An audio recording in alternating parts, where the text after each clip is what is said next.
We tend to think of sanity in terms of internal psychological organization. So you're sane if your psyche is well constituted. You could say you're sane if you're biologically healthy in relationship to neurological function. It's an individual thing. A well-constituted psyche means you're sane. And the idea of self-actualization sort of goes along with that. If you're a sane person, you're a sane individual. And sanity is the description of the well-constituted individual.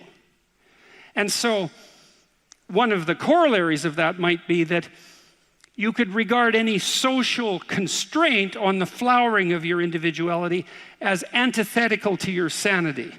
And I would say corrosive criticisms of social institution tend to presume that axiomatically, right? Nothing should interfere with my self-actualization. All social constraint is antithetical to that spontaneous organization and to sanity itself.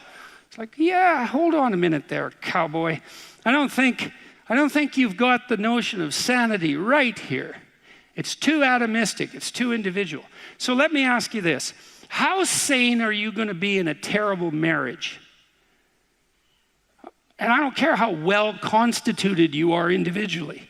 This is a different question. So, when people would come to me and they were depressed, sometimes I would try to find out, well, always, are you depressed or do you just have a horrible life? And those are not the same question, because if you're depressed,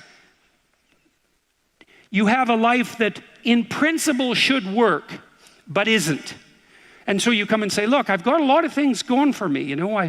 I've got a good job, I've got a good family, my wife loves me, but man, I'm miserable all the time. It's like, okay, well, let's delve into that a bit more deeply, but that kind of sounds like depression. But then you might come and say, well, I'm miserable, I'm suffering, I don't even want to be alive. And then I might ask, well, do you have an intimate partner? Well, no, not really. And I have had a history of catastrophic relationships. Do you have any friends? Well, I have this one person I phone like once every month or so. But other than that, no, I don't really see anyone. Well, do you have any close family? No, my family's pretty fractured. I don't get along with my mom and dad. I don't see my sisters or my siblings much. It's like, well, how about a job? Or how about a career? Or failing that, a job? It's like, well, I've always kind of been underemployed and I just lost my job and, that's not going very well. And so on. You can walk through someone's life and you can find out if they're reasonably embedded in a hierarchy of social institutions. And if the answer is no intimate partner, no family, no children, no friends, no job, no career, no educational pathway, no engagement in civic responsibility, let's say, no church attendance, no spiritual life, no routine. It's like, well, you're not depressed, you just have a horrible life.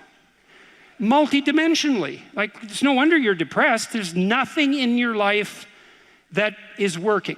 But it's interesting because that's not exactly a diagnosis at the level of the individual. It's a diagnosis in relationship to the relationship between the individual and this structure of containing social institutions. And so here's a different way of thinking about sanity. Sanity isn't being well constituted as an atomized individual. Sanity is what makes itself manifest if you're properly situated in a hierarchy of social order. Now, some of that's going to be internal, because you're a mess of fragmented subpersonalities. You can be, right? Because anger can pull you in one direction, and anxiety can pull you in another direction, and impulsive enthusiasm can pull you in another direction, and lust can pull you in a direction. Those are all subpersonalities in some real sense. They're ways of perceiving and acting in the world. And you need to integrate them within yourself so that as an individual, you're integrated. And so we're unbelievably social. We're ridiculously social and miraculously social. And one of the corollaries of that is that to be well constituted, you have to be a harmonious player in a multidimensional symphony in some real sense of social interaction.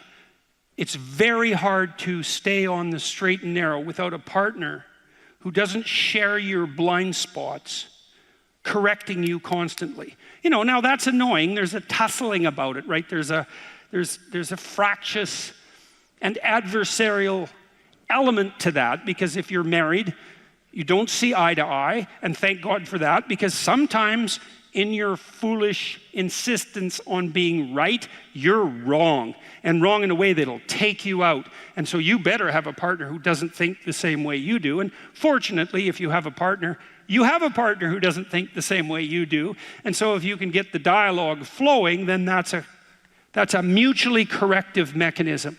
And so then you might say, well, the truthful dialogue between partners in a marriage is actually, it's the process by which sanity itself is generated. And I mean technically, it's like you're too complex to regulate yourself, period. And so you need other people to help you do that. So if you have a wife or a husband, someone who knows you and is there for the long run, they can help, you can help each other find the meaningful path and stay on it.